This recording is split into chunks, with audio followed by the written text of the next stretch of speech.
아버지가 죽고 나서야 알았습니다. 우리 집에 시한폭탄이 있었다는 걸. 그것은 바로 돈이었습니다. 부산 변두리 작은 공장에서 시작된 아버지 한인구의 인생은 그야말로 기적 같은 이야기였습니다. 1980년대 초 25살의 아버지는 삭바느질로 생계를 유지하던 어머니와 결혼하며 무작정 사업을 시작했습니다. 처음엔 정말 작았습니다. 20평도 안 되는 컨테이너 공장에서 단순한 전자부품을 만드는 일, 하루 16시간씩 일해도 겨우 끼니만 때울 수 있는 수준이었습니다. 하지만 아버지는 포기하지 않았습니다. 매일 밤 낡은 가죽 장부에 그날의 수입과 지출을 빠짐없이 기록했습니다. 그 장부엔 단순한 숫자만 있는 게 아니었습니다. 김 사장님 딸 결혼 부조 마이너스 10만 원, 이웃집 할머니 병원비 지원 마이너스 5만 원, 직원 박씨 아들 학용품비 마이너스 3만 원.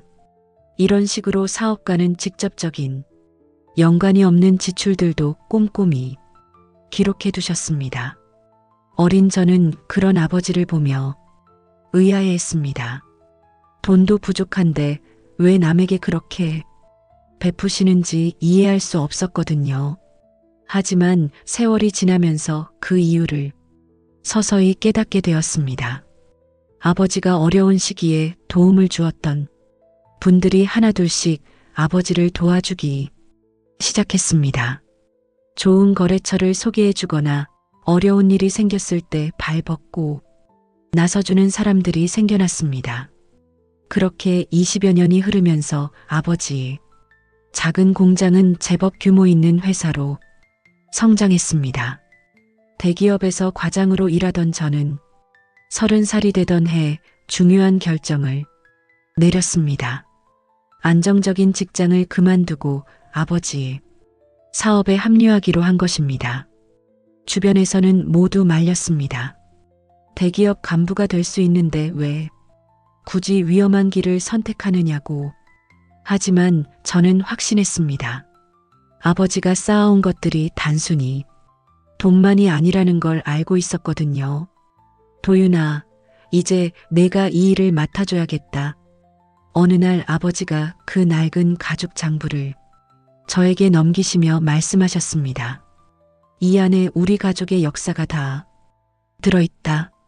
숫자 하나하나가 우리가 살아온 흔적이야. 장부를 넘겨받으며 저는 그 무게를 느꼈습니다. 단순히 종이와 가죽의 무게가 아니라 그 안에 담긴 세월의 무게였습니다. 돈은 장부에 남고 사람은 장부 바깥에 남는다. 그 바깥을 절대 잊지 마라. 아버지의 마지막 당부였습니다. 그 말씀의 의미를 제대로 이해하게 된 것은 그로부터 불과 몇 개월 후였습니다. 2019년 가을, 평소와 다름없이 공장에서 일하시던 아버지가 갑자기 쓰러지셨습니다. 급성 심근경색이었습니다. 병원으로 달려가는 길에 저는 온갖 생각이 머릿속을 스쳐 지나갔습니다. 아직 아버지께 배우지 못한 것들이 너무 많은데 혹시 이대로 보내드릴 수는 없다는 간절함이었습니다. 하지만 의사의 말은 냉정했습니다. 이미 너무 늦었습니다. 더 이상 할 수 있는 게 없어요. 중환자실에서 의식을 잃고 계신 아버지를 보며 저는 처음으로 진짜 어른이 되어야 한다는 것을 깨달았습니다. 아버지의 마지막 말씀은 이랬습니다. 도윤아, 장부를 부탁한다. 하지만 숫자만 보지는 말거라. 그리고 조용히 눈을 감으셨습니다. 장례를 치르는 3일 내내 저는 아버지의 장부를 품에 안고 있었습니다. 그 안에서 아버지의 숨결을 느낄 수 있을 것만 같았거든요. 장례가 끝나고 상속 절차를 진행하면서 저는 아버지의 유언을 확인했습니다. 상가와 집은 어머니에게, 현금과 주식 등은 3남매에게 공평하게, 회사는 장남인 제게, 표면적으로는 매우 합리적인 분배였습니다. 변호사 사무실에 모인 우리 가족들, 어머니는 조용히 유언장을 들으시며 고개를 끄덕이셨습니다. 나는 집과 상가만 있으면 된다. 너희들이 받을 몫은 너희들이 가져라. 그 말씀을 하시는 어머니의 목소리에는 깊은 상실감과 동시에 단단한 의지가 담겨 있었습니다. 하지만 그 순간 저는 느꼈습니다. 공기가 미묘하게 변하는 걸. 재민과 수진, 두 동생의 표정이 조금씩 굳어지는 게 보였습니다. 재민은 35살 프리랜서 디자이너로 불안정한 삶을 살고 있었고, 수진은 33살 남편과 함께 작은 카페를 운영하며 늘 자금난에 시달리고 있었습니다. 변호사가 상속세와 각종 절차에 대해 설명할 때 두 동생의 시선은 계속해서 한 곳에 머물러 있었습니다. 바로 상가였습니다. 그 상가는 아버지가 10년 전 장래를 내다보고 구입한 꽤 괜찮은 상업용 부동산이었습니다. 잠실 근처에 좋은 입지에 있어서 월세만으로도 300만 원 정도의 안정적인 수입이 나오는 알짜 재산이었습니다. 상속 절차가 끝나고 집으로 돌아와 저녁을 함께 먹는데 이상하게 분위기가 무거웠습니다.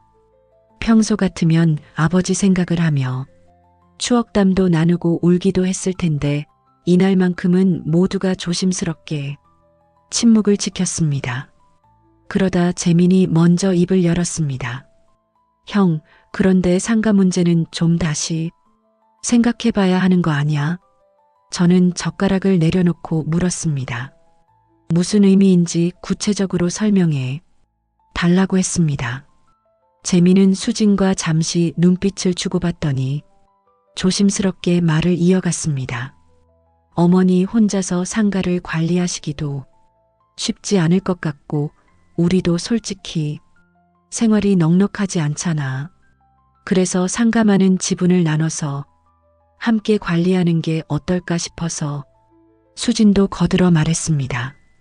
카페 운영도 생각보다 힘들고 아이들 교육비며 생활비며 정말 빠듯해요. 상가 수입의 일부라도 받을 수 있다면 정말 큰 도움이 될 것 같은데. 어머니는 조용히 밥을 드시면서 아무 말씀도 하지 않으셨습니다. 하지만 저는 어머니의 손이 미세하게 떨리고 있는 걸 봤습니다. 아버지가 돌아가신 지 불과 일주일도 안 된 상황에서 아직 슬픔도 채 가시지 않았는데 벌써 재산 이야기가 나오는 현실이 어머니에게는 얼마나 충격적이었을까요? 저는 단호하게 말했습니다. 아버지의 유언은 법적으로 이미 확정된 사항이야. 우리가 함부로 바꿀 수 있는 게 아니라고 생각해. 그리고 무엇보다 어머니의 노후를 위해서라도 상가는 어머니 명의로 두는 게 맞다고 생각해. 재민의 얼굴이 순간 붉어졌습니다. 형은 회사도 물려받았잖아. 우리는 현금 좀 받는 게 전부인데 그것도 세금 떼고 나면 얼마나 남겠어. 솔직히 형만 너무 많이 가져가는 거 아닌가. 수진도 목소리를 높였습니다. 형수님도 곧 오실 거 아니에요. 나중에 혹시 형수님 명의로 바뀌기라도 하면 우리는 정말 아무것도 못 받는 거 아닌가요? 그 말에 저는 깜짝 놀랐습니다. 아직 결혼 계획도 구체적이지 않은 상황에서 벌써 며느리 걱정을 한다는 것이 믿기지 않았습니다. 어머니가 젓가락을 천천히 내려놓으시며 입을 여셨습니다. 상가는 내 노후 보험이자 너희 아버지의 손때다. 그 손때를 함부로 나눌 생각은 없다. 재민이 버럭 소리쳤습니다. 그 손때 우리도 닦아 쓸 권리 있죠. 우리도 아버지 아들 딸이라고요. 그 순간 식탁 위로 무거운 침묵이 흘렀습니다. 저는 그때 처음으로 깨달았습니다. 아버지가 왜 그 메모를 남기셨는지를. 돈은 기록이고 평판은 이자다. 우리 가족의 진짜 평판이 무엇인지 이제야 보이기 시작했습니다. 아버지 생전에는 모두가 화목한 가족이었습니다. 명절마다 모이고 생일마다 축하하고 서로 어려운 일 있으면 도우며 살아왔습니다. 하지만 그 모든 화목함이 아버지의 존재감과 경제적 안정감 위에 세워진 것이었다는 걸 그제야 알았습니다. 아버지가 떠나자 그 균형이 깨지면서 각자의 진짜 속마음이 드러나기 시작한 것입니다. 재민과 수지는 그날 이후로 어머니와 저를 대하는 태도가 완전히 달라졌습니다. 예전처럼 편하게 농담을 하거나 가족 이야기를 나누는 분위기는 완전히 사라졌습니다. 대신 만날 때마다 은근히 상가 이야기를 꺼내며 어머니를 압박했습니다. 어머니 혼자 관리하시기 힘드시죠? 세입자와 문제 생기면 어떻게 하실 건가요? 법적으로도 공동상속이 더 안전해요. 이런 식으로 계속해서 어머니의 마음을 흔들려고 했습니다. 어머니는 표면적으로는 잘 견뎠지만 저는 알 수 있었습니다. 얼마나 힘들어 하시는지를. 밤마다 한숨 쉬는 소리가 들렸고 식사량도 눈에 띄게 줄었습니다. 아버지를 잃은 슬픔도 채가시지 않았는데 자식들의 변한 모습까지 견뎌야 하는 어머니의 마음이 얼마나 아팠을까요? 저는 회사 일로 바쁜 와중에도 틈날 때마다 어머니께 안부를 여쭙고 상가 관련 업무들을 직접 챙겨 드리려고 했습니다. 하지만 근본적인 해결책은 아니었습니다. 가족 간의 균열은 점점 더 벌어지고 있었습니다. 추석이 되어온 가족이 모였을 때 상황은 더욱 악화되었습니다. 재민과 수지는 이번에는 더 구체적인 제안을 가지고 왔습니다. 어머니가 60%, 우리 3남매가 각각 13.3%씩 나눠 갖자는 것이었습니다. 심지어 계산기까지 들고 와서 월세 수입을 어떻게 배분할지, 관리비는 어떻게 처리할지까지 세세하게 설명했습니다. 어머니는 그 모습을 보시며 깊은 한숨을 쉬셨습니다. 너희가 이렇게까지 할 줄은 몰랐다.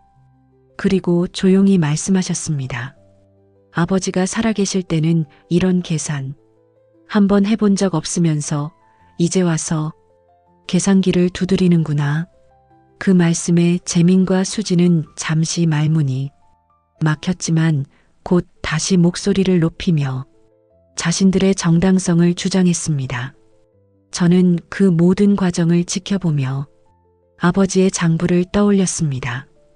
그 낡은 가죽 표지 안에 담긴 수십 년간의 기록들, 매일매일 꼼꼼히 적어내려간 수입과 지출, 그리고 그 숫자들, 사이사이에 스며있는 아버지의 철학과 가치관. 아버지는 단순히 돈을 벌기 위해 사업을 하신 게 아니었습니다. 가족을 지키고 직원들의 생계를 책임지고 지역사회에 기여하기 위해 평생을 바쳐 일하셨습니다. 그런 아버지의 뜻과 노력들이 이제 와서 계산기 위의 숫자로만 평가받고 있다는 현실이 너무나 씁쓸했습니다. 저는 그날 밤 재민과 수진을 따로 불러서 진지한 대화를 나눴습니다. 아버지의 유언은 법적으로 확정된 사항이고 어머니의 의사도 분명하니 더 이상 이 문제를 거론하지 말자. 그리고 대신 현금으로 받은 상속분이라도 잘 활용해서 각자의 삶을 안정시키는데 집중하자고 제안했습니다. 하지만 두 동생의 반응은 예상보다 훨씬 차가웠습니다. 형은 좋겠다. 회사도 있고 곧 결혼도 하고 말이야. 우리는 그냥 이 돈 받은 걸로 평생 만족하고 살라는 거지. 수진도 거들었습니다. 형이 나중에 결혼해서 자식 낳고 그 자식들한테 상가까지 다 물려주면 우리 아이들은 뭐가 남는 건가요? 저는 그때 깨달았습니다. 이 문제는 단순히 돈 문제가 아니라 불안과 불신의 문제라는 걸. 재민과 수지는 자신들의 미래에 대한 불안감 때문에 지금 당장 확실한 것들을 잡아두려고 하는 것이었습니다. 그리고 그 불안감의 배경에는 저에 대한, 그리고 제가 앞으로 만날 배우자에 대한 불신이 깔려 있었습니다. 아무리 지금은 형제자매 사이가 좋다고 해도 결혼하고 각자 가정을 꾸리게 되면 우선순위가 바뀔 수밖에 없다는 것을 그들은 알고 있었습니다. 저는 그들의 심정을 이해하지 못하는 건 아니었습니다. 하지만 그렇다고 해서 어머니를 힘들게 하는 것은 옳지 않다고 생각했습니다. 그 이후로 가족 모임의 분위기는 완전히 달라졌습니다. 예전처럼 자유롭게 웃고 떠들며 시간을 보내는 대신 모두가 조심스럽게 말을 고르며 서로의 눈치를 보게 되었습니다. 어머니는 그런 분위기를 가장 힘들어 하셨습니다. 평생 가족의 화목을 위해 애써 오셨는데 정작 남편을 잃고 가장 힘든 시기에 자식들 때문에 더 큰 상처를 받게 된 것입니다. 저는 회사 일을 마치고 집에 돌아와 아버지의 장부를 펼쳐보곤 했습니다. 그 속에서 답을 찾을 수 있을까 하는 마음이었습니다. 아버지가 평생에 걸쳐 기록해 놓은 숫자들을 보면서 그 숫자 하나하나에 담긴 의미를 되새겨봤습니다. 직원 김대리 아들 수술비 지원 마이너스 50만 원. 거래처 사장님 아버지 장례비 부조 마이너스 30만 원. 동네 독거노인 김할머니 쌀 20호 마이너스 12만 원. 이런 식으로 단순한 사업 거래를 넘어서 사람과 사람 사이의 정을 기록해 놓으셨던 것입니다. 저는 그때 비로소 이해했습니다. 아버지가 말씀하신 평판이 무엇인지를. 평판은 단순히 사업상의 신용만을 의미하는 게 아니었습니다. 한 사람이 살아가면서 다른 사람들과 어떤 관계를 맺어왔는지, 어떤 가치를 추구하며 살아왔는지가 쌓여서 만들어진 것이 진짜 평판이었습니다. 그리고 그런 평판이야말로 돈보다 더 큰 이자를 가져다 주는 것이라는 걸 깨달았습니다. 하지만 지금 우리 가족에게 일어나고 있는 일들을 보면 평판이라는 것이 얼마나 쉽게 무너질 수 있는지도 알 수 있었습니다. 아버지가 살아계실 때는 모두가 화목한 가족이라는 평판을 유지해 왔습니다.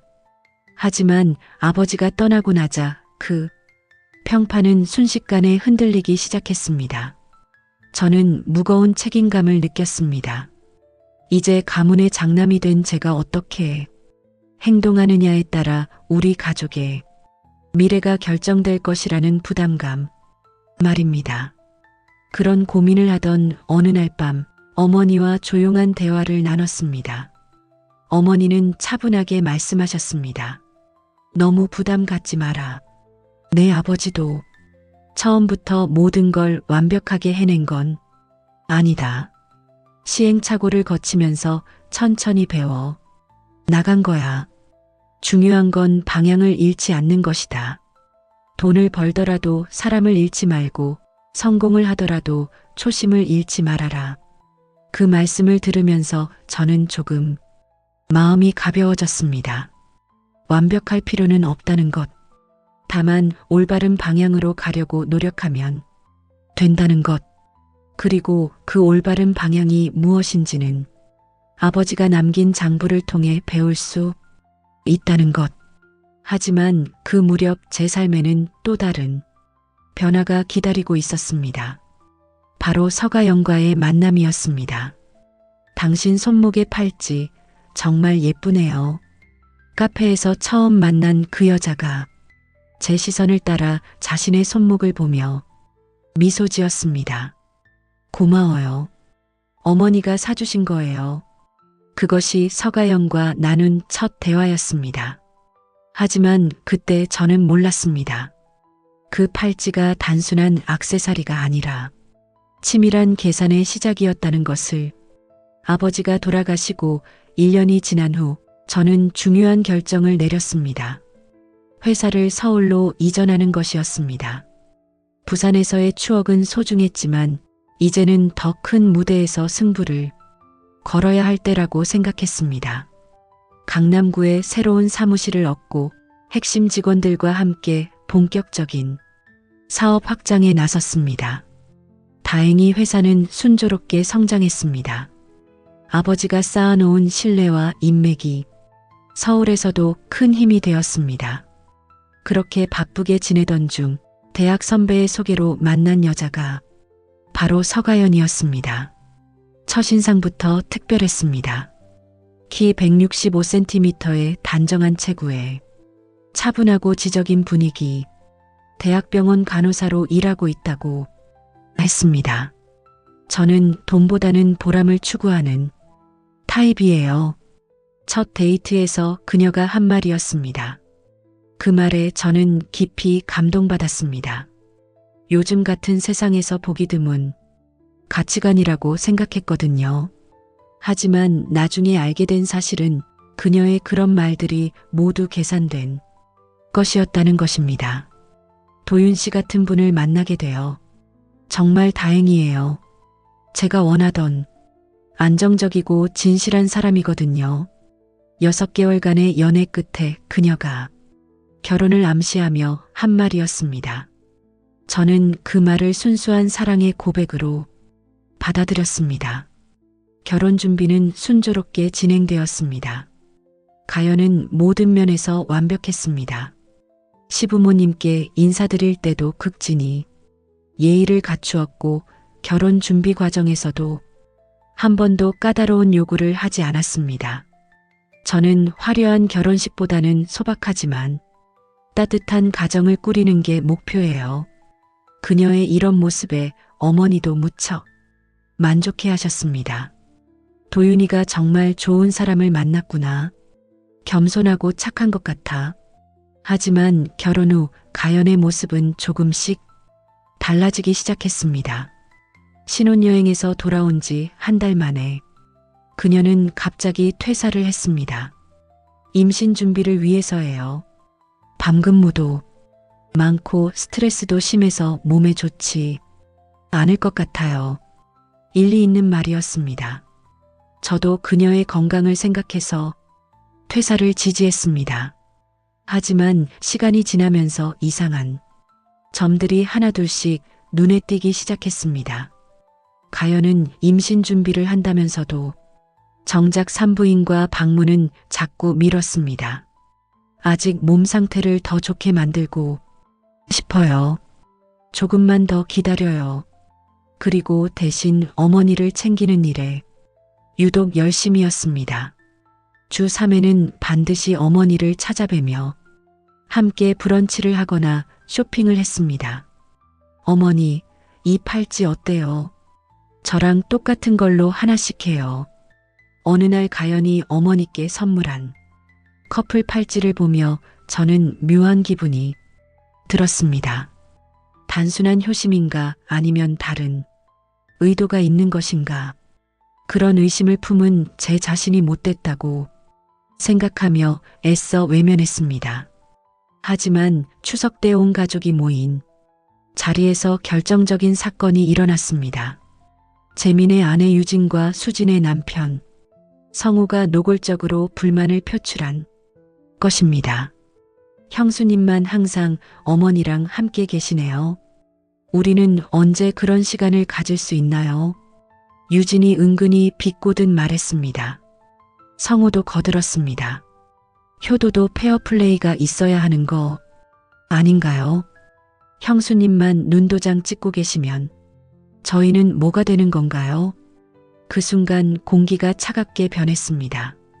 가연은 당황한 기색을 숨기며 조용히 대답했습니다.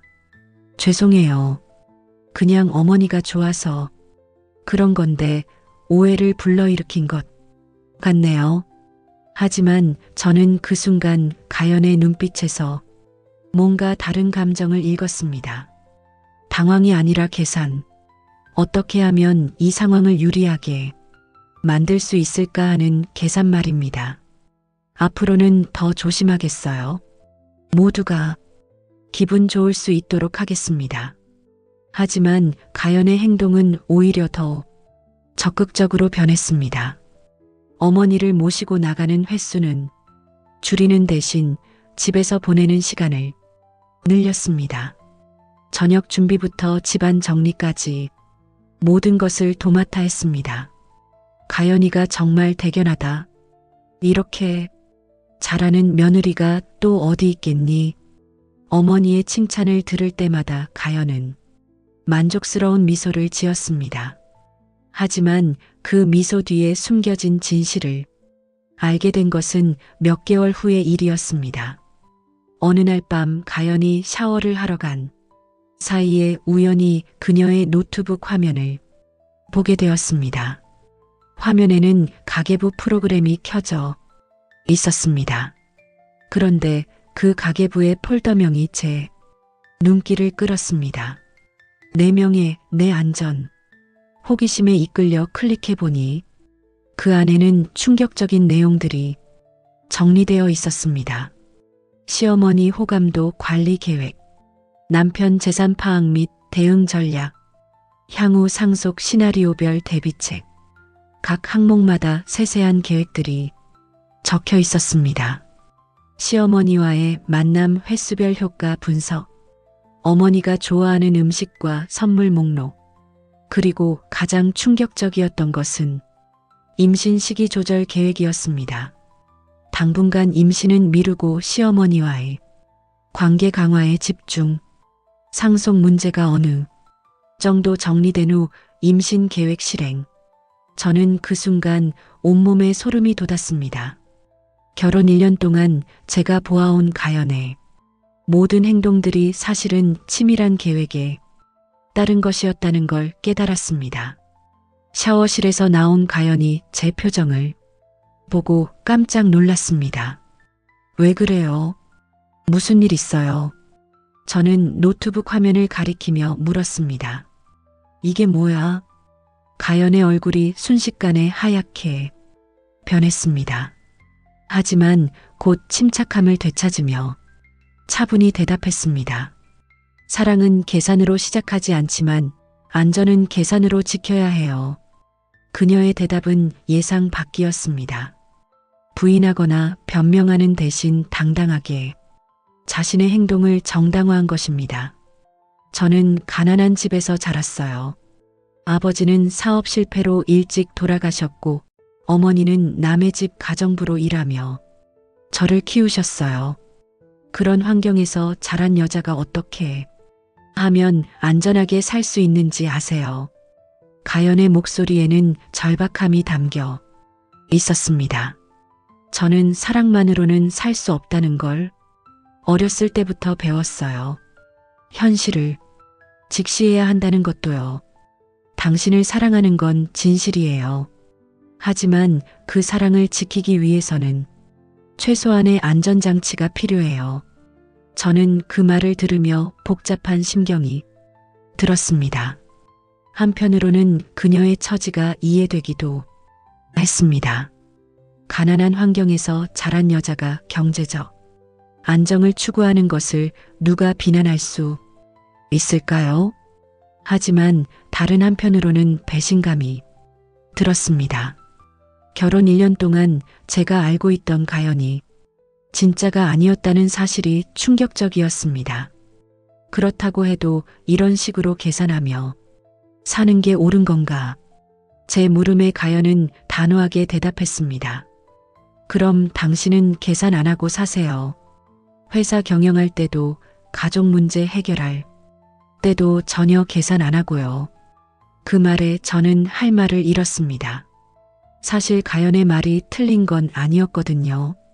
저도 모든 일에서 나름의 계산을 하며 살고 있었습니다. 다만 그 계산을 이렇게 노골적으로 드러내지 않았을 뿐이죠. 계산이 문제가 아니에요. 그 계산을 어떻게 활용하느냐가 문제죠. 가연이 계속해서 자신의 논리를 펼쳤습니다. 저는 이 가정을 지키기 위해 최선을 다하고 있어요. 시어머니도 진심으로 모시고 있고 당신도 진심으로 사랑해요. 다만 만약의 상황에 대비해서 미리 준비해 두는 것 뿐이에요. 그날 밤 저는 잠을 이룰 수 없었습니다. 아버지의 장부를 꺼내서 다시 한번 펼쳐봤습니다. 그 안에는 단순한 숫자들과 함께 사람에 대한 이야기들이 가득했습니다. 하지만 가연의 가계부에는 오직 숫자와 계산만 있을 뿐이었습니다. 장부는 회사에만 있으면 돼. 집에는 장부가 없어도 좋다. 다음 날 아침 저는 가연에게 말했습니다. 가정은 회사가 아니야. 여기서는 그런 계산 말고 다른 방식으로 살아보자. 가연은 잠시 생각하더니 고개를 끄덕였습니다. 알겠어요. 앞으로는 그런 계획을 세우지 않겠어요. 하지만 그것은 거짓말이었습니다. 가연은 단지 더 교묘하게 숨길 뿐 계산을 멈추지는 않았습니다. 어머니와의 관계는 더욱 끈끈해졌고 집안일도 더욱 열심히 했습니다. 하지만 제가 모르는 사이에 그녀는 더 큰 계획을 세우고 있었습니다. 그해 여름 어머니와 가연이 함께 부동산 상담을 받으러 다닌다는 소식을 들었습니다. 요즘 부동산 시장이 어떤지 알아보러 가는 거예요. 상가 관리에 도움이 될 것 같아서요. 가연의 설명이었습니다. 하지만 저는 그 순간 묘한 불안감을 느꼈습니다. 단순한 시장 조사가 아닐 수도 있다는 생각이 들었거든요. 그리고 그 불안감은 현실이 되었습니다. 몇 개월 후 어머니가 갑작스럽게 병원에 입원하게 된 일이 벌어진 것입니다. 그때까지만 해도 저는 그것이 단순한 우연이라고 생각했습니다. 하지만 나중에 알게 된 사실은 가연이 어머니의 병을 이용해서 더욱 치밀한 계획을 실행에 옮기려 했다는 것입니다. 그리고 그 계획의 핵심에는 충격적인 비밀이 숨겨져 있었습니다. 가연이 결혼 전부터 아이를 가질 생각이 전혀 없었다는 것. 아니, 정확히 말하면 아이를 가질 수 없도록 미리 조치를 해둔 상태였다는 것입니다.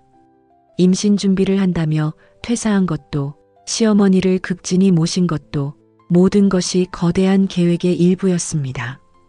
그 계획의 최종 목표는 무엇이었을까요? 바로 상속이었습니다. 아이가 없는 며느리로서 시어머니의 완전한 신뢰를 얻은 다음 모든 재산을 자신의 이름으로 받겠다는 것이었습니다. 그리고 그 계획이 실행에 옮겨지는 순간이 바로 어머니의 투병 기간이었습니다. 가연은 어머니가 가장 힘들어하시는 시기에 그 약함을 이용해서 자신의 목적을 달성하려 했습니다. 하지만 그녀는 한 가지를 간과했습니다.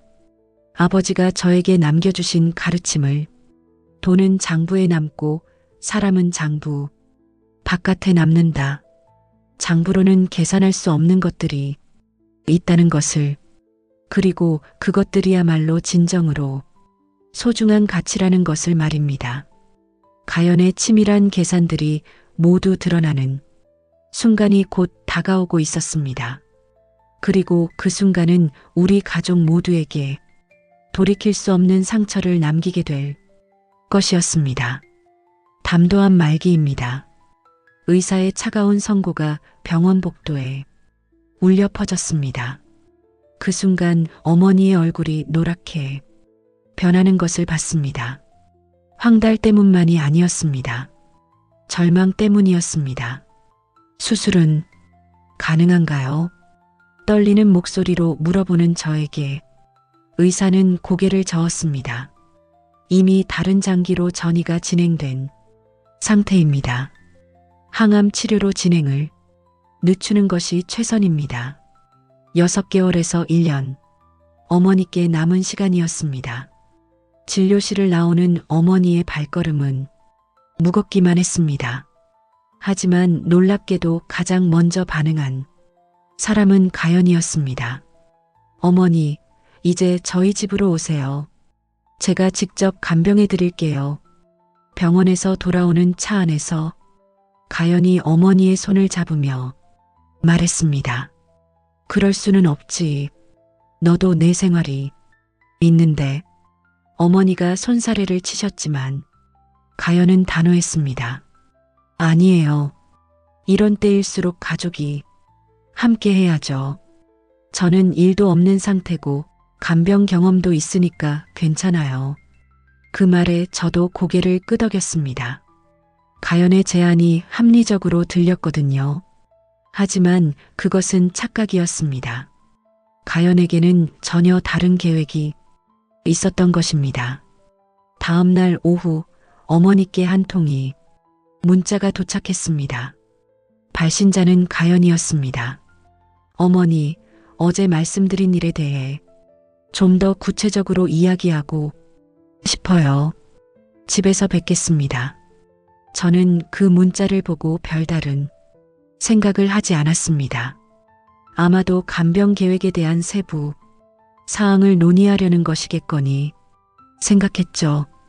하지만 그날 저녁 집에 돌아가서 본 것은 상상조차 할 수 없었던 광경이었습니다. 어머니는 식탁에 앉아 계셨고 그 앞에는 몇 장의 서류가 놓여 있었습니다. 가연이 정성스럽게 손으로 쓴 문서였습니다. 제목은 이랬습니다. 간병 협약서.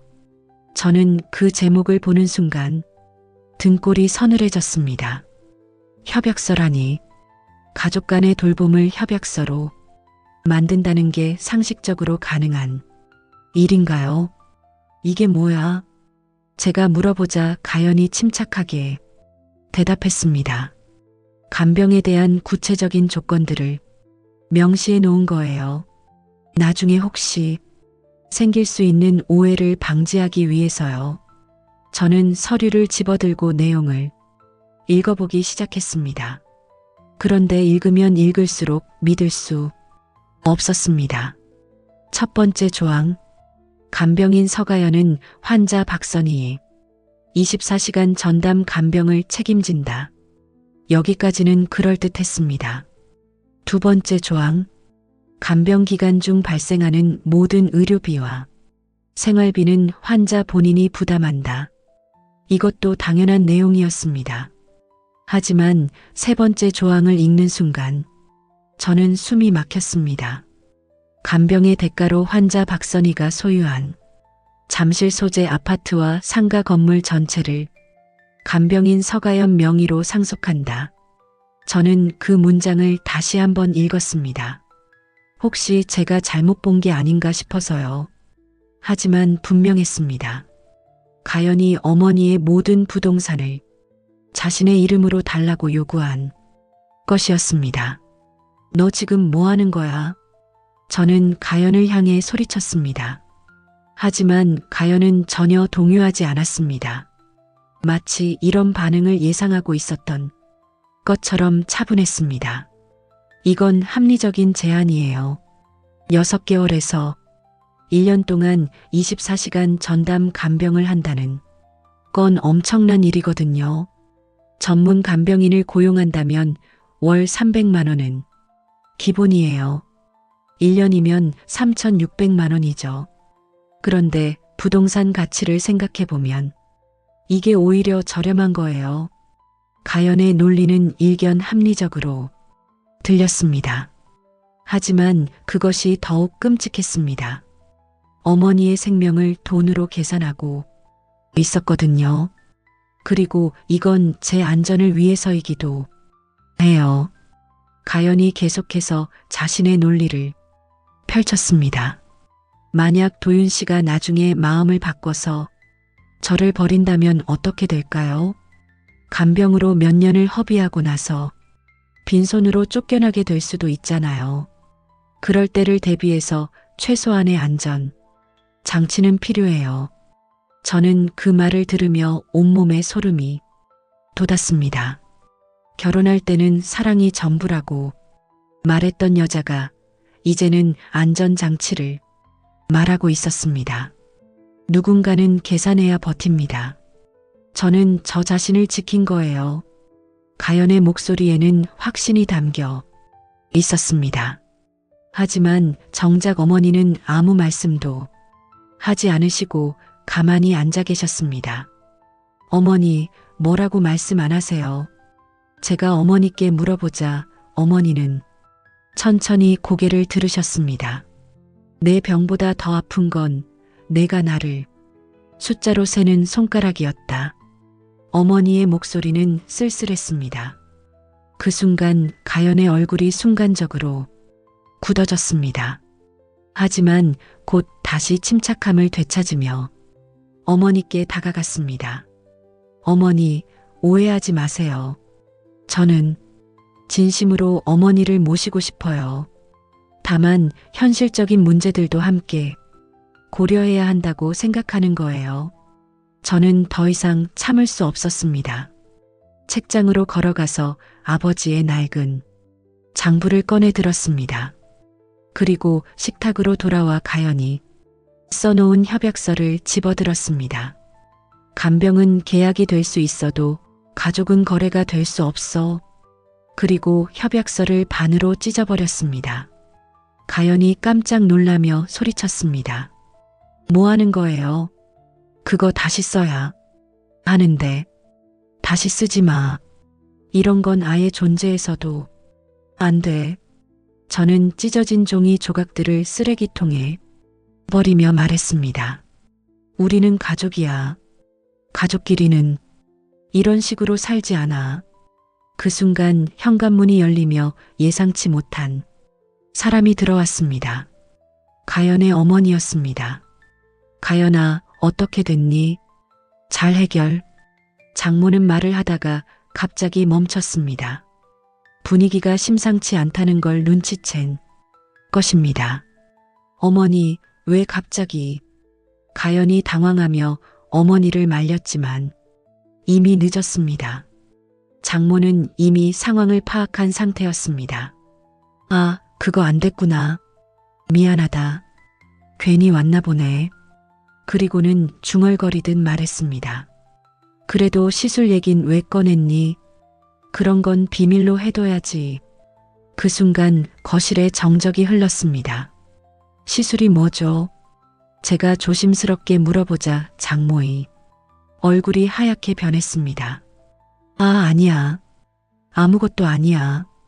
하지만 이미 엎질러진 물이었습니다. 어머니, 조용히 해주세요. 가연이 어머니를 말렸지만 소용없었습니다. 저는 그 순간 모든 것을 이해했습니다. 가연이 결혼 후 임신을 하지 않은 이유를, 임신 준비를 한다며 회사를 그만둔 진짜 이유를, 그리고 어머니를 그토록 극진히 모신 이유를, 설마 피임 시술을 했다는 거야. 제 물음에 가연은 더 이상 부인할 수 없었습니다. 그건 제 선택이었어요. 가연의 목소리가 떨렸습니다. 왜? 아이를 키우면서 일할 자신이 없었어요. 그리고 솔직히 말하면 아이보다는 안정적인 삶이 우선이었어요. 가연의 고백은 충격적이었습니다. 결혼 전부터 아이를 가질 생각이 전혀 없었다는 것. 임신 핑계로 회사를 그만두고 시간이 지나면 자연히 아이 없는 부부로 굳어지길 계산했다는 것. 그리고 그 상태에서 시어머니의 완전한 신뢰를 얻어 모든 재산을 상속받으려 했다는 것. 그럼 지금까지 어머니께 한 행동들도 모두 이것 때문이었던 거야. 아니에요. 진심도 있었어요. 하지만 그래요. 계산도 있었어요. 가연은 더 이상 변명하지 않았습니다. 마치 모든 것이 드러난 이상 숨길 필요가 없다는 듯이 당당했습니다. 저는 제가 살아남는 법을 선택한 거예요. 사랑만으로는 살 수 없는 세상이거든요. 어머니는 그 모든 대화를 들으시면서 한마디도 하지 않으셨습니다. 다만 조용히 손사래를 치시며 중얼거리셨습니다. 그만다오. 이제 그만다오. 그날 밤 가연은 짐을 싸서 친정으로 돌아갔습니다. 떠나기 전에 마지막으로 한 말이 있었습니다. 후회하게 될 거예요. 저 같은 사람을 놓치면 안 되는데. 하지만 저는 이미 결심한 상태였습니다. 이런 식으로는 더 이상 살 수 없다고. 가족을 거래의 대상으로 보는 사람과는 함께 할 수 없다고. 그날 밤 저는 어머니 곁에 앉아 아버지의 장부를 다시 펼쳤습니다. 그 안에는 숫자만 있는 게 아니라 사람들의 이야기가 담겨 있었습니다. 어려운 이웃을 도운 기록, 직원들을 챙긴 흔적, 가족을 위해 애쓴 세월들. 이것들은 계약서에 쓸 수 있는 내용들이 아니었습니다. 하지만 아버지에게는 가장 소중한 기록들이었습니다. 도윤아, 어머니가 조용히 부르셨습니다. 네, 어머니. 미안하다. 내 때문에 이런 일이. 어머니 잘못이 아니에요. 저는 어머니의 손을 잡으며 말했습니다. 가연이는 처음부터 잘못된 계산을 하고 있었어요. 사람을 숫자로 보는 건 계산이 아니라 착각이거든요. 어머니는 제 말을 들으며 고개를 끄덕이셨습니다. 내 아버지가 살아계셨다면 뭐라고 했을까? 아마도 이렇게 말씀하셨을 거예요. 진짜 계산은 마음으로 하는 거라고. 그 순간 어머니가 처음으로 웃으셨습니다. 병원에서 진단을 받은 이후 처음 보는 미소였습니다. 그래, 마음으로 하는 계산. 그게 진짜 계산이지. 하지만 가연이 떠난다고 해서 문제가 모두 해결된 건 아니었습니다. 오히려 더 큰 문제가 기다리고 있었습니다. 재민과 수진이 가연의 행동을 알게 되면서 그들의 태도도 달라지기 시작한 것입니다. 형이 어머니를 혼자 모시고 산다고. 그럼 상속은 어떻게 되는 거야? 우리도 간병에 참여해야 하는 거 아냐? 이런 식으로 계속해서 연락이 왔습니다. 특히 재민은 아예 노골적이었습니다. 형수가 그런 계약서까지 써가며 간병하려고 했다면서 우리는 왜 그런 기회도 못 가져보는 거야? 그 말을 들은 순간 저는 깨달았습니다. 가연만의 문제가 아니었다는 것을. 우리 가족 모두가 언젠가부터 돈으로 모든 걸 계산하는 습관에 젖어 있었다는 것을 말입니다. 아버지가 떠나신 후 가족의 유대가 약해지면서 돈이 그 자리를 대신하게 된 것입니다. 하지만 이제는 달라져야 했습니다. 가연의 계약서를 찢어버린 순간부터 저는 다른 방식으로 살기로 결심했습니다. 장부가 아닌 마음으로, 계산이 아닌 사랑으로 어머니의 남은 시간을, 그리고 우리 가족의 미래를 지켜나가는 방법을 찾아야 했습니다. 그것이 아버지가 진짜로 원하셨던 일이라고 생각했습니다. 도장이 빨간 인주에 찍히는 순간 2년간의 결혼 생활이 끝났습니다. 이혼 서류에 마지막 서명을 하면서 저는 묘한 해방감을 느꼈습니다. 가연이 떠난 지 3개월, 그 사이 우리 집은 전쟁터가 되어 있었습니다. 전쟁을 일으킨 것은 재민과 수진이었습니다. 형이 혼자서 어머니 모시고 산다고 가연의 일이 알려지자마자 재민이 제일 먼저 전화를 걸어왔습니다. 그럼 간병은 누가 하는 거야? 설마 형 혼자 다 하려는 건 아니지? 그 목소리에는 걱정이 아니라 계산이 묻어 있었습니다. 필요하면 간병인을 구할 생각이야. 제 대답에 재민은 즉시 반발했습니다. 그건 안 되지. 우리도 간병에 참여해야 하는 거 아닌가? 그래야 나중에 어머니가 돌아가실 때 우리도 할 말이 있는 거지. 그 말을 들은 순간 저는 소름이 돋았습니다. 어머니가 아직 살아계시는데 벌써 유산을 걱정하고 있었던 것입니다. 수진도 마찬가지였습니다. 형만 간병하면 나중에 상속에서 불리해질 수 있어요. 법적으로도 간병한 사람이 더 많이 받는 경우가 있다고 들었거든요. 그들은 매일같이 전화를 걸어와서 간병 순번을 정하자고 했습니다. 월요일부터 수요일은 형이 하고 목요일부터 토요일은 우리가 번갈아 가며 하자. 병원 입원할 때도 보호자를 교대로 서야 해. 한 사람이 독점하면 안 돼. 심지어는 이런 말까지 했습니다. 어머니 통장이랑 도장은 공동으로 관리하자. 나중에 문제 생길 수 있어. 저는 그들의 이런 태도에 실망을 넘어 분노를 느꼈습니다. 어머니를 사랑해서가 아니라 유산 때문에 간병을 하려 한다니. 너희는 어머니를 사랑하는 게 아니라 어머니의 재산을 사랑하는구나. 어느 날 더 이상 참을 수 없어서 솔직하게 말했습니다. 그러자 재민이 버럭 소리쳤습니다. 뭐가 다르다는 거야? 형도 회사 물려받아서 잘 살고 있으면서 우리는 현금 조금 받은 게 전부야.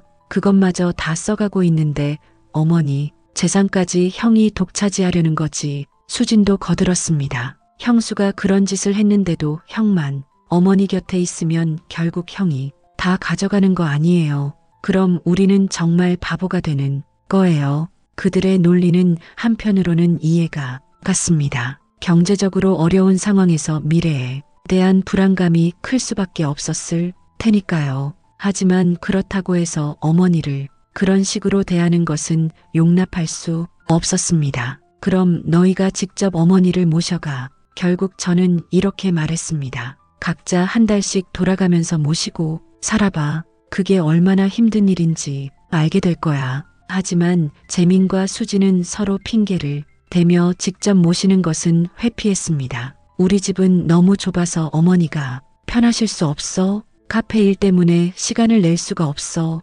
결국 그들이 원하는 것은 간병이 아니라 간병의 명분이었습니다. 어머니 곁에 있어서 나중에 상속해서 자신들의 몫을 주장할 근거를 만들고 싶었던 것입니다. 이런 상황이 한 달 넘게 계속되자 어머니가 견디지 못하셨습니다. 도윤아, 변호사를 불러라. 어느 날 어머니가 조용히 말씀하셨습니다. 더 이상 이런 식으로는 살 수 없겠다. 어머니의 목소리에는 깊은 피로가 묻어 있었습니다. 매일같이 걸려오는 전화 때문에 스트레스가 극심한 상태였습니다. 변호사가 집에 왔을 때 어머니는 이미 마음의 결정을 내린 상태였습니다. 유언장을 새로 작성하고 싶습니다. 어머니의 첫마디였습니다. 기존 유언장과는 완전히 다른 내용으로요. 변호사가 구체적인 내용을 묻자 어머니는 차분히 대답하셨습니다. 상가는 매각해서 사회에 환원하겠습니다. 어느 단체인지는 공개하지 말고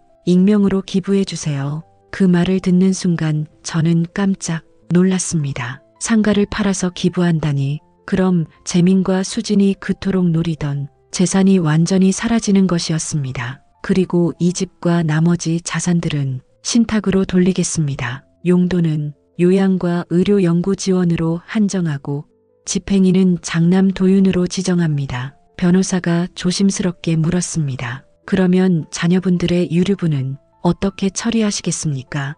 유류분이 뭔지 설명해 주세요. 어머니가 천천히 물으셨습니다. 법정 상속인이 최소한으로 받을 수 있는 몫을 말합니다. 유언으로도 박탈할 수 없는 권리죠. 변호사의 설명을 들은 어머니는 잠시 생각하시더니 고개를 끄덕이셨습니다. 그럼 그 유류분만 현금으로 주고 나머지는 모두 사회에 환원하겠습니다. 그리고 조용히 덧붙이셨습니다. 내 유산의 법정 지분 따질 생각 말고 각자 장부를 써라. 돈이 너희를 벌 주진 않는다. 다만 너희를 비출 뿐이다. 어머니의 말씀은 아버지가 남긴 메모와 똑같은 의미였습니다. 돈은 사람을 만들지 않습니다. 다만 그 사람이 어떤 사람인지를 드러낼 뿐입니다. 재민과 수진의 진짜 모습이 돈 때문에 드러났듯이 어머니의 진짜 모습도 이 순간 드러나고 있었습니다. 변호사는 어머니의 결정에 대해 신중하게 조언했습니다. 법은 몫을 정하지만 평안은 선택하셔야 합니다. 정말로 이 결정이 확실하십니까? 어머니는 주저없이 대답하셨습니다. 네, 이게 제가 원하는 길입니다. 유언장 작성이 끝나자 어머니는 재민과 수진을 불러서 직접 말씀하셨습니다. 너희가 그렇게 원하던 재산은 이제 없다. 모두 사회에 환원하기로 했으니까. 재민과 수진의 얼굴이 하얗게 변했습니다. 어머니, 그게 무슨 말씀이세요? 유언장을 새로 썼다. 상가도 팔고 집도 신탁으로 돌리기로 했어. 어머니의 말씀에 재민이 벌떡 일어났습니다. 그럴 수는 없어요. 우리도 아버지, 자식인데 왜 아무것도 못 받는 거예요? 유류분은 현금으로 줄 거야. 법이 정한 최소한의 몫은 받는 거니까 걱정 마라. 하지만 재민과 수진이 원했던 것은 유류분이 아니었습니다. 그들이 노렸던 것은 매달 들어오는 상가 임대료와 집값 상승 이익이었습니다. 이건 너무하는 거 아닌가요? 우리가 뭘 잘못했다고 수진이 울먹이며 말했지만 어머니는 단호하셨습니다. 잘못한 게 없다면 왜 내가 이런 결정을 하겠니? 스스로 생각해봐라. 그날 밤 재민과 수진은 집을 나갔습니다. 마지막에 수진이 남긴 말이 있었습니다. 어머니, 후회하실 거예요. 나중에 아무도 돌봐드릴 사람 없을 때 우리 생각날 거예요. 하지만 어머니는 대답하지 않으셨습니다. 그 이후로 재민과 수진은 연락을 끊었습니다. 가끔 그래도 연락은 해오라는 메시지만 보내올 뿐이었습니다. 저는 그 메시지들을 읽고도 답장을 하지 않았습니다. 읽은 표시만 남겨둔 채로요. 어머니와 단둘이 남은 집은 조용했습니다. 하지만 그 조용함 속에서 저는 새로운 평안을 느꼈습니다. 더 이상 계산하며 살지 않아도 되는 평안. 매일 밤 저는 어머니의 발을 주물러 드렸습니다. 간병인이 있었지만 이런 작은 일들은 제가 직접 하고 싶었습니다. 아프지 않으세요? 괜찮다. 내 손이 따뜻하구나. 어머니와 나누는 이런 작은 대화들이 그 어떤 계산보다 소중했습니다. 어느 날 밤 간병인과 교대를 하며 어머니 곁에 앉아 있는데 문득 아버지의 장부가 생각났습니다. 그 안에 적힌 마지막 메모. 돈은 기록이고 평판은 이자다. 이제 그 의미를 완전히 이해할 수 있을 것 같았습니다. 아버지가 평생에 걸쳐 기록한 것은 단순한 거래 내역이 아니었습니다. 사람과 사람 사이의 정, 서로를 돌보는 마음, 함께 살아가는 지혜, 이런 것들이 진짜 기록이었고 그 기록들이 만들어낸 것이 진짜 평판이었습니다. 그리고 그 평판은 돈으로 살 수 없는 이자를 가져다 주었습니다. 신뢰, 사랑, 존경, 이런 것들이 진짜 이자였던 것입니다. 반대로 재민과 수진이 했던 일들을 생각해보면 그들은 잘못된 기록을 써왔던 것 같았습니다. 계산과 의심, 탐욕과 이기심, 이런 것들을 기록해왔기 때문에 그에 맞는 이자를 받게 된 것입니다. 고독과 원망, 후회와 공허함, 이런 것들이 그들이 받은 이자였습니다. 저는 그날 밤 마음속으로 다짐했습니다. 이제부터는 다른 종류의 기록을 써나가겠다고. 아버지가 하셨던 것처럼 사람을 중심에 둔 기록을, 돈으로 계산할 수 없는 것들을 소중히 여기는 기록을 말입니다. 어머니의 고른 숨소리를 들으며 저는 아버지의 장부를 떠올렸습니다. 그리고 마음속으로 한 줄을 추가했습니다. 장부가 말하길 잔액은 마음에 남는다. 어머니가 내린 결정은 많은 사람들에게 놀라움을 주었습니다. 특히 재민과 수진의 친구들이나 친척들은 어머니의 선택을 이해하지 못했습니다. 자식들한테 물려줄 재산을 왜 남에게 주느냐는 비난도 있었습니다. 하지만 저는 어머니의 선택이 옳다고 생각했습니다. 재산을 물려주는 것보다 더 중요한 것은 올바른 가치관을 물려주는 것이라고 생각했거든요. 어머니는 재민과 수진에게 마지막 기회를 주셨던 것 같습니다. 돈 때문에 가족을 잃는 것이 얼마나 바보 같은 일인지 깨닫기를 바라시며 그런 극단적 선택을 하셨던 것이죠. 하지만 안타깝게도 재민과 수진은 그 의미를 이해하지 못했습니다. 어머니가 자신들을 미워해서 재산을 빼앗은 것이라고만 생각했습니다. 그들은 여전히 돈의 관점에서만 모든 것을 바라보고 있었습니다. 시간이 흐르면서 저는 점점 더 확신하게 되었습니다. 어머니의 선택이 우리 가족 모두를 위한 최선의 선택이었다는 것을. 비록 당장은 아프고 힘들더라도 결국에는 모두가 더 나은 사람이 될 수 있는 기회를 주신 것이라고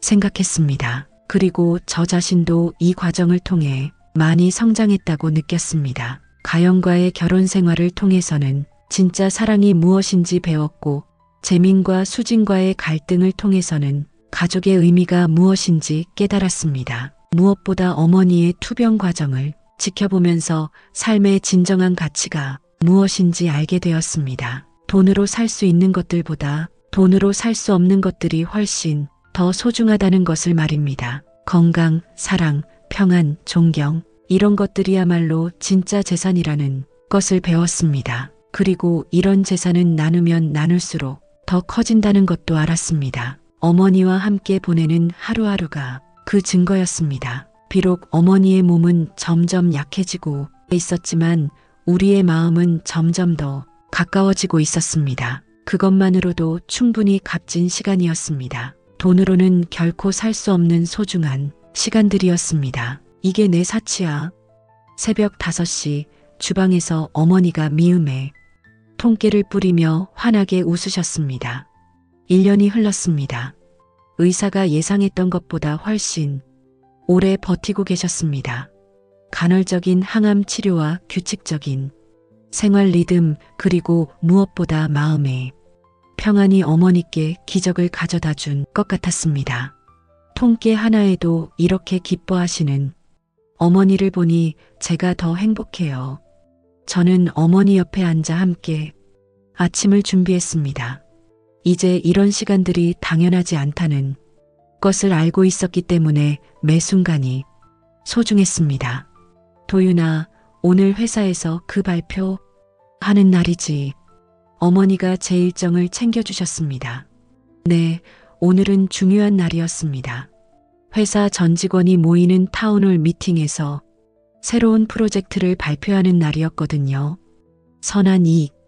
그것이 저희 회사의 새로운 슬로건이었습니다. 아버지가 평생 실천하셨던 철학을 회사 경영에도 반영하기로 결심한 것입니다. 단순히 돈을 버는 것이 목적이 아니라 사회에 도움이 되는 방식으로 돈을 벌겠다는 의미였습니다. 구체적인 계획도 세워두었습니다. 매년 순이익의 10%를 지역 장학금으로 기부하고 호스피스 지원 사업에도 정기적으로 참여하기로 했습니다. 좋은 일이다. 내 아버지가 정말 기뻐하실 거야. 어머니의 격려를 받으며 회사로 향했습니다. 타운홀 미팅이 시작되자 전 직원들이 긴장한 표정으로 저를 바라봤습니다. 오늘 여러분께 중요한 발표를 하려고 합니다. 저는 준비해온 자료를 화면에 띄우며 시작했습니다. 저희 회사는 이제 단순한 이익 추구를 넘어서 선한 이익을 추구하는 기업이 되려고 합니다. 직원들의 표정이 호기심과 의구심이 섞인 모습으로 변했습니다. 선한 이익이란 우리의 성장이 곧 사회의 성장으로 이어지는 선순환 구조를 만드는 것입니다. 구체적인 계획을 설명하자 직원들의 반응은 생각보다 긍정적이었습니다. 특히 젊은 직원들은 이런 가치 중심 경영에 큰 관심을 보였습니다. 대표님, 정말 멋진 계획이네요. 저희도 자랑스러운 회사에 다닌다는 느낌이 들어요. 김 대리의 소감이었습니다. 우리가 남길 이자는 함께 사는 법이다. 발표를 마치며 제가 한 말이었습니다. 아버지의 평판은 이자라는 가르침을 제 나름대로 해석한 것이었습니다. 회사로 돌아온 저는 책상에 앉아 아버지의 장부를 펼쳤습니다. 요즘 이 장부는 제게 일종의 나침반 같은 역할을 했습니다. 어려운 결정을 내려야 할 때마다 이 장부를 보며 아버지라면 어떻게 하셨을까를 생각해 봤습니다. 그런데 그날 오후 예상치 못한 이메일이 도착했습니다. 발신자는 서가연이었습니다. 1년 만에 받는 그녀의 연락이었습니다. 메일 제목은 사과였습니다. 내용을 읽어보니 놀라웠습니다. 도윤 씨께 오랜만에 연락드려 죄송합니다. 그동안 제 취업을 위해 여러 곳에 지원했지만 번번이 실패했습니다. 처음에는 불운이라고 생각했는데 시간이 지날수록 제 자신의 문제라는 것을 깨닫게 되었습니다. 저는 사랑을 안전장치로 바꾸려 했고 안전을 보상으로 믿었습니다. 모든 관계를 계산으로 접근했기 때문에 진정한 신뢰를 얻을 수 없었던 것 같습니다. 면접에서도 인간관계에서도 늘 뭔가 부자연스럽다는 평가를 받았습니다. 제 계산이 저를 망쳤습니다. 이제 거울을 닦겠습니다. 진심으로 사는 법을 배우고 싶습니다. 용서를 구하는 건 아닙니다. 다만 제 잘못을 인정하고 싶었습니다. 어머니께도 안부 전해주세요. 정말 죄송했습니다. 서가연. 메일을 다 읽고 나니 복잡한 심경이 들었습니다. 한편으로는 가연이 자신의 잘못을 깨달았다는 것이 다행스러웠고 다른 한편으로는 안타까운 마음도 들었습니다. 하지만 이미 돌이킬 수 없는 일이었습니다. 우리는 각자의 길을 가야 했습니다. 그날 저녁 어머니께 가연의 메일 이야기를 전해드렸습니다. 어머니는 잠시 생각하시더니 조용히 말씀하셨습니다. 그 아이도 이제야 깨달았구나. 늦었지만 다행이다. 어머니의 반응은 의외로 담담했습니다. 원망하지 않으세요. 원망할 이유가 있니? 그 아이도 자기 나름대로는 최선을 다한 거야. 다만 방향이 잘못되었을 뿐이지. 어머니의 포용력에 저는 또 한 번 감동받았습니다. 그런데 며칠 후 이번에는 재민에게서 연락이 왔습니다. 형, 어머니 상태 어때? 오랜만에 듣는 동생의 목소리였습니다. 많이 좋아지셨어. 의사도 신기해할 정도로. 그래, 다행이다. 잠시 침묵이 흘렀습니다. 형, 그런데 혹시 나중에 어머니가 돌아가시면 뭐? 장례식 때 우리도 가도 되나? 그 질문을 들은 순간 저는 씁쓸한 웃음이 나왔습니다. 1년 동안 한 번도 안부를 묻지 않던 사람이 장례식 이야기를 하다니. 어머니께 직접 물어봐. 그럴 수는 없지. 너무 죄송해서. 그럼 나한테 왜 물어보는 거야? 재민은 할 말을 잃었습니다. 그날 밤 저는 어머니께 재민의 연락에 대해 말씀드렸습니다. 어머니는 한참을 생각하시더니 조용히 말씀하셨습니다. 도윤아, 그 애들한테 이렇게 전해줘라. 네. 장례식에 오지 않아도 괜찮다고. 대신 각자 자기 자식들에게는 할아버지, 할머니 이야기를 들려주라고. 어머니의 말씀에는 깊은 지혜가 담겨 있었습니다. 당장의 용서보다는 다음 세대의 교육이 더 중요하다는 뜻이었습니다. 그리고 한 가지 더. 네, 어머니. 내가 죽으면 상가 매각한 이야기는 비밀로 해둬라. 어디에 기부했는지도 절대 말하지 마라. 왜요? 자랑할 일도 아니고 애들이 더 상처받을 수도 있으니까.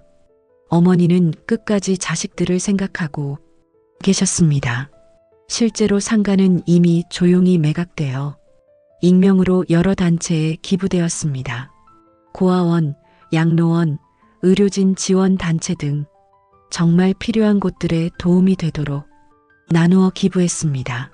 어떤 곳에 얼마를 기부했는지는 저와 어머니 그리고 변호사만 알고 있었습니다. 내역을 공개하지 않은 이유는 단순했습니다.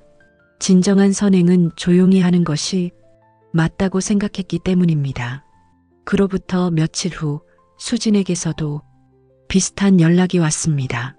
내용은 재민과 거의 같았습니다.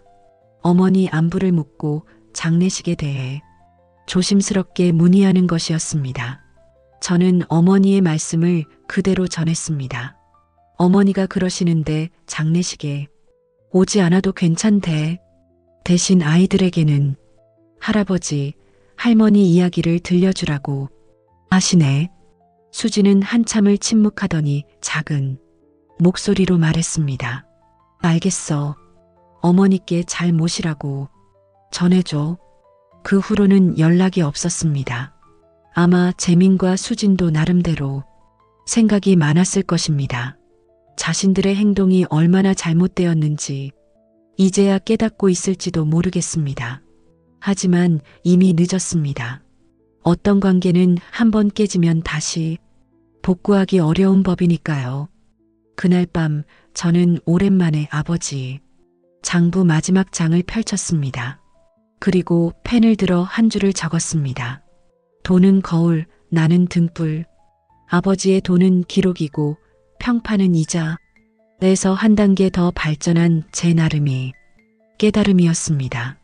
돈은 우리의 모습을 비춰주는 거울일 뿐, 진짜 중요한 것은 우리 자신이 어떤 등불이 되느냐는 것입니다. 남을 밝혀주는 등불이 될 것인지, 아니면 자기만 비추는 손전등이 될 것인지는 우리의 선택입니다.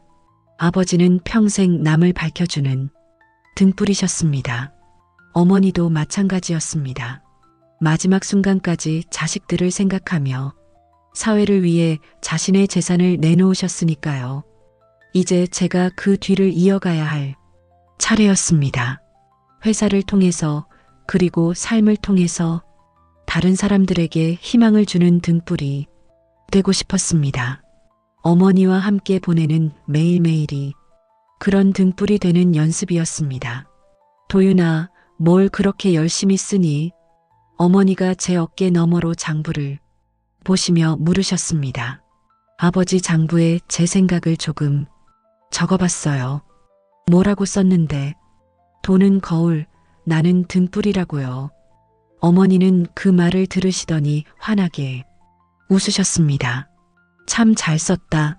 내 아버지가 들으면 정말 기뻐하실 거야.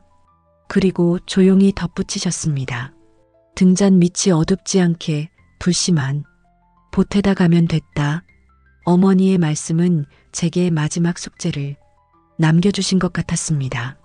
등불이 되되 혼자만 밝은 등불이 아니라 다른 사람들도 함께 밝힐 수 있도록 불씨를 나누어주는 등불이 되라는 뜻이었습니다. 그로부터 몇 개월 후 어머니는 정말로 편안하게 돌아가셨습니다.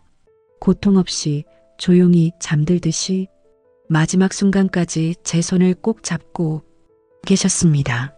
장례는 조용히 치렀습니다. 가족보다는 아버지와 어머니께 도움을 받았던 분들이 더 많이 와주셨습니다. 재민과 수지는 오지 않았습니다. 어머니의 당부대로였습니다. 하지만 며칠 후 두 사람 모두 조화를 보내왔습니다. 카드에는 짧은 글이 적혀 있었습니다. 어머니, 죄송했습니다. 그리고 감사했습니다. 저는 그 카드들을 보며 복잡한 심경이 들었습니다. 늦었지만 그들도 결국 뭔가를 깨달았을 거라는 희망을 가져볼 수 있을 것 같았습니다.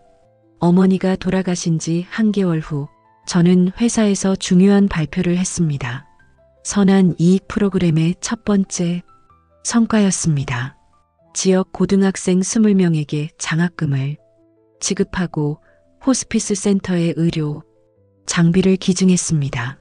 이것은 단순한 기부가 아닙니다. 우리 회사의 존재 이유이자 앞으로 나아갈 방향입니다. 직원들의 박수를 받으며 저는 뿌듯함을 느꼈습니다. 아버지와 어머니가 보여주신 삶의 방식을 제 나름대로 실천하고 있다는 자부심이었습니다. 그날 밤 집에 돌아와 아버지의 장부를 마지막으로 펼쳤습니다. 그리고 맨 뒷장에 한 줄을 더 적었습니다. 장부 바깥에서 만나자. 아버지께 드리는 제 나름의 약속이었습니다. 장부 안의 숫자로 사는 것이 아니라 장부 바깥의 가치로 살겠다는 다짐이었습니다. 그리고 언젠가 아버지를 다시 만날 때 부끄럽지 않은 아들이 되어 있겠다는 약속이기도 했습니다. 이제 새로운 시작이었습니다. 가연도, 재민도, 수진도 모두 각자의 길을 찾아 나섰을 것입니다. 저 역시 제 길을 걸어가야 했습니다. 아버지가 남겨주신 장부는 이제 책장 깊숙이 넣어두었습니다. 그 대신 새로운 장부를 시작했습니다. 돈의 기록이 아닌 사람의 기록, 계산이 아닌 나눔의 기록, 받은 것이 아닌 준 것의 기록, 그런 장부를 써내려가며 살고 싶었습니다. 그것이 진정한 장부 바깥의 결산이라고 생각했습니다. 돈으로 계산할 수 없는 것들의 결산, 사랑과 나눔, 용서와 희망의 결산. 그런 결산을 위해 오늘도 저는 한 걸음씩 걸어갑니다. 아버지와 어머니가 보여주신 등불을 따라서 말입니다.